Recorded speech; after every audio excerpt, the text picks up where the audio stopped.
आपकी बारी आएगी, इस बात को याद रखिएगा।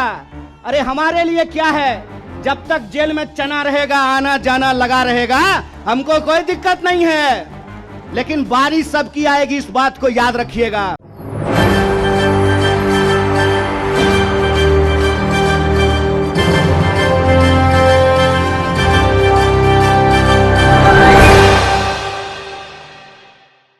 क्या कन्हैया कुमार के सवालों से अब देश के प्रधानमंत्री नरेंद्र मोदी डरते नजर आ रहे हैं? क्या कन्हैया कुमार के तीखे सवाल अब देश के प्रधानमंत्री नरेंद्र मोदी की मुश्किलों को बढ़ा रहे हैं?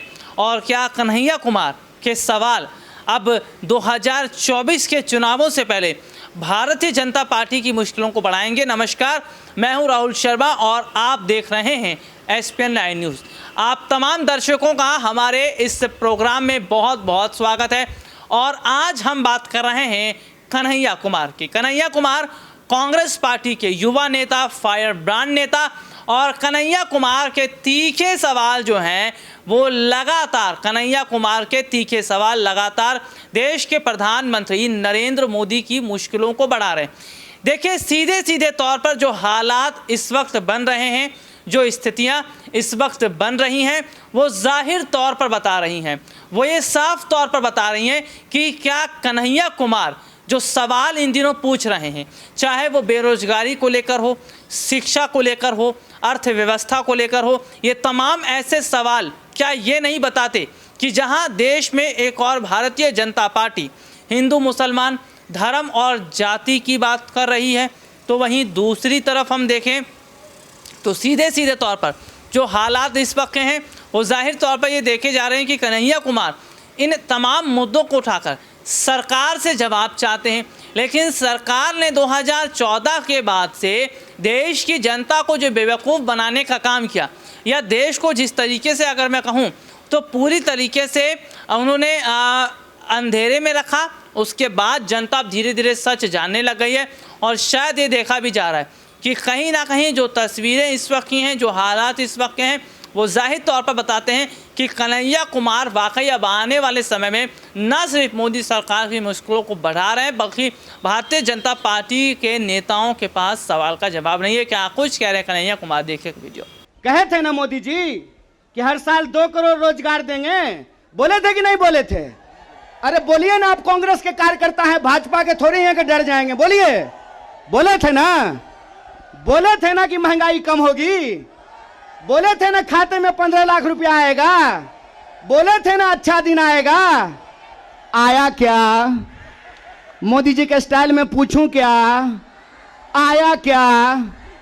अब नया जुमला आया है, अब नया जुमला आया है कि हम अग्निपथ लेकर के आए हैं। एगो भाजपा का नेता ईमानदार है, कैलाश विजयवर्गीय को धन्यवाद देना चाहिए। कम से कम उसने इस देश के नौजवानों की शंका दूर कर दी। उन्होंने बता दिया भाजपा की नई योजना है तैयार, भाजपा ऑफिस में सभी नौजवान बनेंगे चौकीदार। यही योजना है ना। लेकिन मैं कहता हूं विजयवर्गीय जी, आपका बेटा बल्ला बहुत बढ़िया चलाता है, अफसर पे बैठ चला रहा था, उसको बीजेपी ऑफिस में क्यों नहीं सिक्योरिटी गार्ड बना देते हैं? मंत्री का बेटा बनेगा सेक्रेटरी, मंत्री का बेटा बनेगा BCCI का सेक्रेटरी, और किसान मजदूर का बेटा बनेगा भाजपा ऑफिस में सिक्योरिटी गार्ड। हाय रे हिपोक्रेसी, इसी को हिपोक्रेसी कहते हैं ना। और बेईमानी किसको कहते हैं? देश की जनता को लगा कि जब मोदी जी बोल रहे हैं तो सच ही बोलेंगे। मोदी जी की हर बात को मान लिया देश के लोगों ने। मोदी जी ने कहा दीपक जलाओ तो देश ने दीपक जलाया, मोदी जी ने कहा बत्ती बुझाओ तो देश ने बत्ती बुझाया, मोदी जी ने कहा थाली बजाओ तो देश ने थाली बजाया। सब कुछ किया इस देश ने। लेकिन देश अब तक इंतजार कर रहा है कि मोदी जी जो हमको कहे थे उसमें से एक भी चीज पूरा नहीं किए हैं। और ये देश की जो परिस्थिति है, इस परिस्थिति पे मुखर होकर के हमारे नेता बोलते हैं। इस बात का हमको गर्व है कि सरकार के सामने बिना झुके कोई लड़ता है अड़ करके तो उसका नाम राहुल गांधी है। उसको डराना चाहते हैं, उसको डराना चाहते हैं, उसको झुकाना चाहते हैं। अरे आप कहते हैं मोदी जी मैं भी चौकीदार, मोदी जी के समर्थन में लोग कहते हैं मैं भी चौकीदार। ये चौकीदार नहीं हैं, ये देश के ठेकेदार हैं। और ये देश के ठेकेदार कैसे हैं? क्योंकि इस देश के लोगों का, उनके भविष्य को ये ठेके पे कर देना चाहते हैं। ये जो अग्निपथ योजना है, इसकी मोटी मोटी बात आप समझ लीजिए।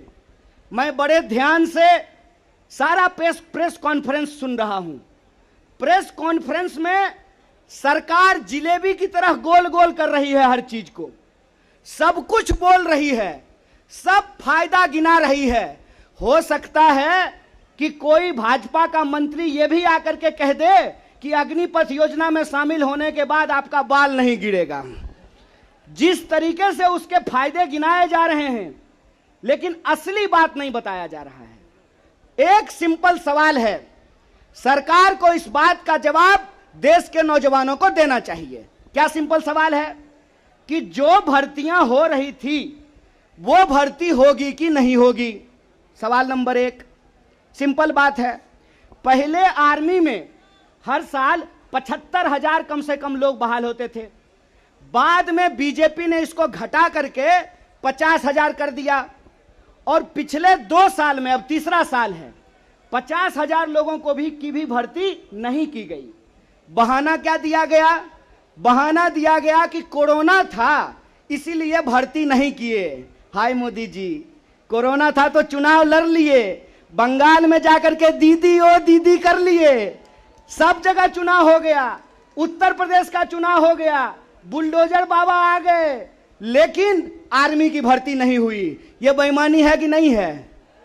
रोजगार देने में कोरोना है और चुनाव लड़ने में कोरोना नहीं है। और अगर आप बैकलॉग को देखेंगे, 50,000 को अगर मान लें, तब भी 1.5 लाख बहाली होनी चाहिए थी। 1.5 लाख ये बहाली नहीं कर रहे हैं। 1.5 लाख बहाली ये करेंगे कि नहीं करेंगे, इसको ये नहीं बता रहे हैं। ऊपर से ये एक नया योजना लेकर के आ गए हैं। तो एक ना छोटा सा कहानी हमको याद आ रहा है। बच्चा बहुत जोर जोर से रो रहा था, कहा मम्मी दूध पिला दो, दूध पिला दो। मम्मी उसको उठा करके अलमीरा पे बिठा दी। बच्चा मम्मी को यह नहीं कहता है कि मम्मी दूध पिला दो, बच्चा चिल्ला चिल्ला करके कह रहा है कि मम्मी अलमीरा से नीचे उतार दो, नीचे उतार दो। लोग मांग रहे थे हर साल 2 करोड़ नौकरी, इन्होंने हर साल 2 करोड़ नौकरी नहीं दी, ऊपर से एक नया योजना लेकर के आ गए हैं। पूरा का पूरा भाजपा के तंत्र को उसमें लगा दिए हैं कि आप बताइए कि अग्निपथ के क्या फायदे हैं।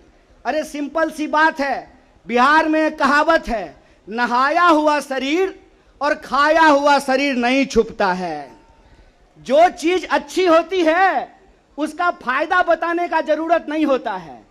जो चीज में कोई खराबी होती है उसका खराबी छुपा करके, आपके घर पे कोई सामान बेचने के लिए आता होगा तो उस सामान का सब कुछ अच्छा अच्छा ही बताता होगा। आप ट्रेन में जब जाते होंगे, बस में जाते होंगे, तो जब जूसर बेचने वाला आता है तो एक संतरा से आपको 1 गिलास जूस निकाल करके दिखाता है, और वही जूसर जब आप घर पे लेकर के जाइएगा तो आधा गिलास जूस भी आपको आपके घर में नहीं निकलेगा।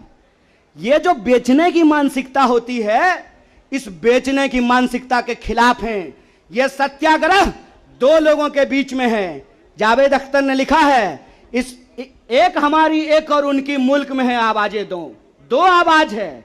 एक वो आवाज है जो इस देश को बेचना चाहता है, वो देश के सरकार में बैठे हुए हैं। एक वो आवाज है जो देश को बचाना चाहता है, वो सड़कों पे खड़ा है, वो जंतर मंतर पे बैठा हुआ है, वो सत्याग्रह कर रहा है। ये वीडियो आपने देखा जिसमें विस्तार से हमने अपने दर्शकों को दिखाया, और सीधे तौर पर अब मैं यही चाहूँगा जनता इस मुद्दे पर हमारे साथ जुड़े और ये बताएं कि 24 के चुनाव से पहले, क्या 2024 के चुनाव से पहले देश के प्रधानमंत्री नरेंद्र मोदी की मुश्किलें बढ़नी तय हैं, और 24 का जो चुनाव है वो क्या भारतीय जनता पार्टी के लिए मुश्किलें खड़ी कर देगा? आज के लिए इतना ही, आपसे फिर दोबारा मुलाकात होगी, तब तक के लिए इजाज़त दीजिए, नमस्कार।